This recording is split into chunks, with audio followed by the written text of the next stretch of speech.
You know what's funny? Okay, so last time we made a video talking about Andrei Kuzmenko, who was a KHL Russian star, was really good in that league, and who was going to get a free agent contract for 22-23 in the NHL in the next few days. We talked about how the Canucks were apparently super interested in this guy. We also talked about how certain reports indicated that he would likely go to the Oilers because, according to some sources in Russia, he seemed to prefer them the most. Now, I did get some tweets and a few comments here and there from people in the Canucks fandom, as am I, talking a lot about how, oh man, this is another one of these guys that the Canucks are trying to sign, free agent, top-tier players that are trying to come over to North America, and they don't choose Vancouver at the end of the day. They go elsewhere. They go to the Oilers. They go to whatever other team offers them money, like Chicago and all that. Why can it never be Vancouver, man? Why does Edmonton always have to come in and ruin our fun? And there were a pretty sizable amount of people who did indeed share that opinion. So today's video is going over to placate those worries. Actually, is that really the proper way to say it? Should I say that I'm placating these worries, or I'm making it a little bit less worrisome, I guess we could say? Because at the end of the day, you know, it's not really worth stressing about anything that happens in the NHL. We don't really have any control over any of this, so we're just fans watching and reacting as to what happens. But today's video is going over Andrei Kuzmenko once again, and an update that Rick Dhaliwal had on Donnie and Dolly on their first segment of Dolly's Tidbits. Yeah, I know. I love the graphic here. Dhaliwal hates it, according to him on the show, but Dolly's Tidbits is a very funny little way to talk about the news and Canucks updates that Dhaliwal does indeed get. But I will leave a link in the description to the video that I'm referring to over here. Donnie talks about, or excuse me, not Donnie, but Dhaliwal talks about the Canucks in the World Championships. He talks about how he's hearing that a lot of Canucks players are tired and how they might not want to go overseas and play some more games after playing 4 months worth of must-win games. This team is pretty burnt, and I'm not too surprised to hear it. I don't really care personally if we have more Canucks or less Canucks at the World Championships, because what we had seen out of 2021-2022 for this team in the regular season was already good enough, I think, to fulfill my Canucks fandom at heart. I'm just kind of ready to move on to the playoffs and watch the actual teams go out there and fight for the cup.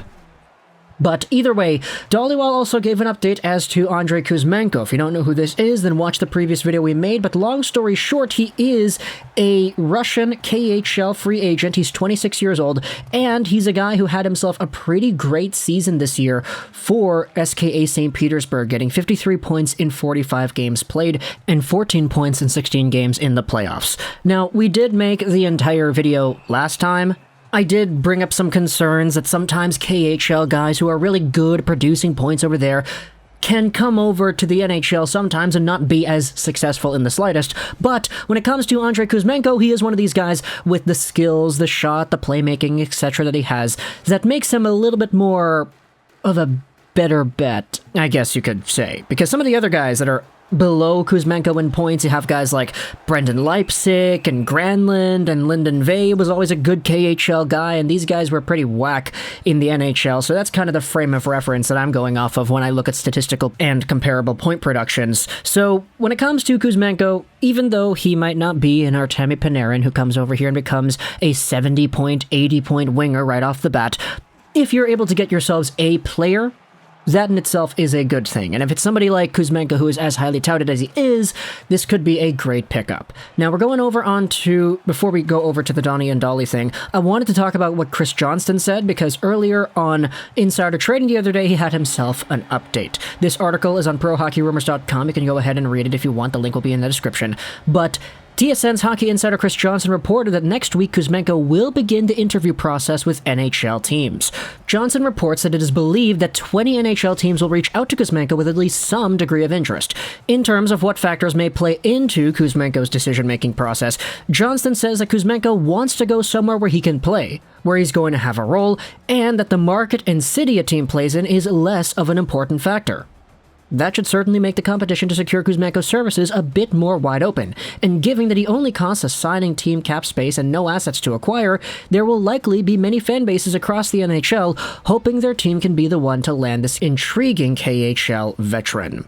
And that update was pretty much shared by Rick Dhaliwal, where on Donnie and Dolly he did say that the interview process starts next week. He's going to have the opportunity to sign with an NHL club. But he did go out there and say that when it comes to the Vancouver Canucks, and he is not going to confirm anything, but he is hearing that Vancouver will be high on the list of potential landing spots. He talked about how Patrick Allvin really likes this player, and how, in a previous hit, the Canucks management from Pittsburgh really wanted to get him earlier too. When it comes to the final quote over here, Dhaliwal said, "I'm not saying the Canucks are going to land him. I'm saying they're going to have a very good shot."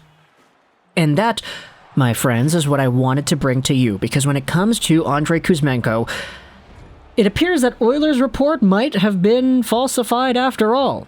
Because when I hear, oh, he wants an opportunity to actually play, he's not coming over here just to be in the press box or just take part in the practices or go down to the AHL. He's coming here because he wants to be a guy in the middle six of an NHL team and actually playing night in, night out, hopefully for 82 games.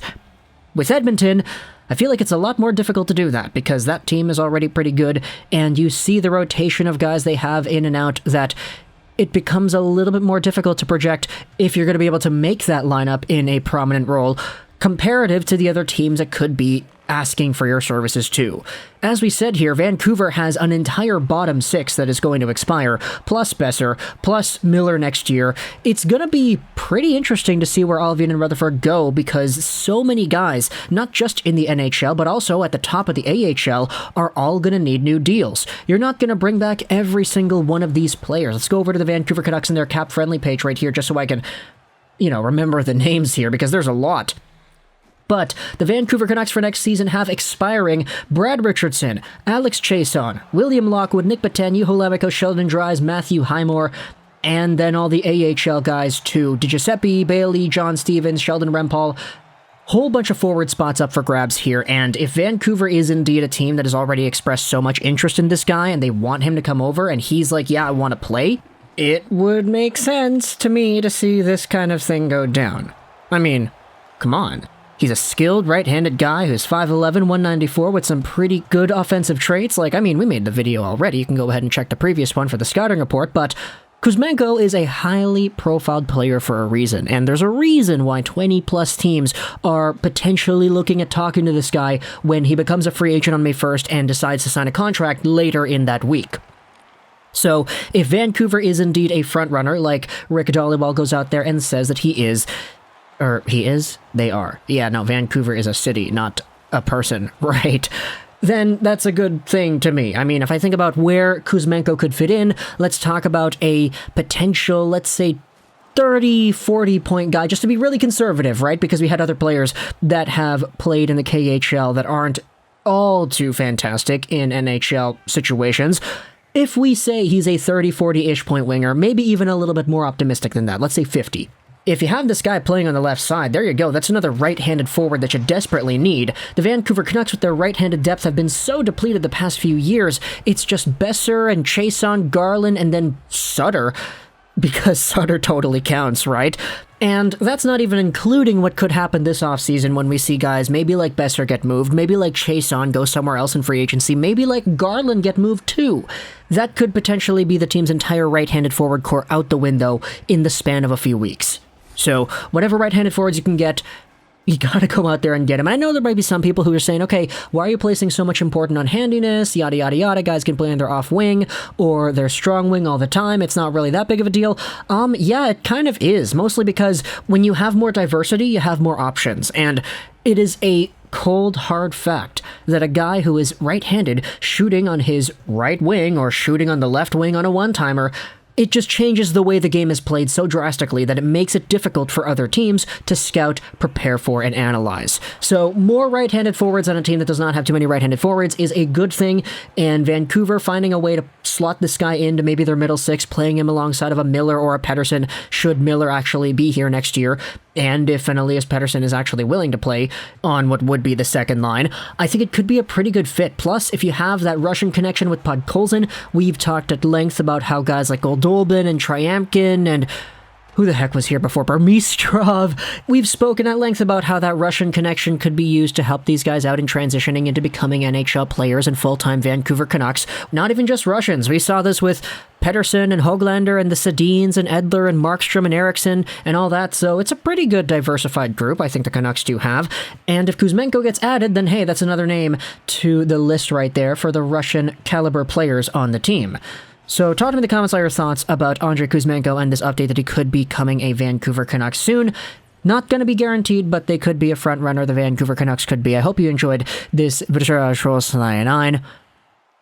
and bye.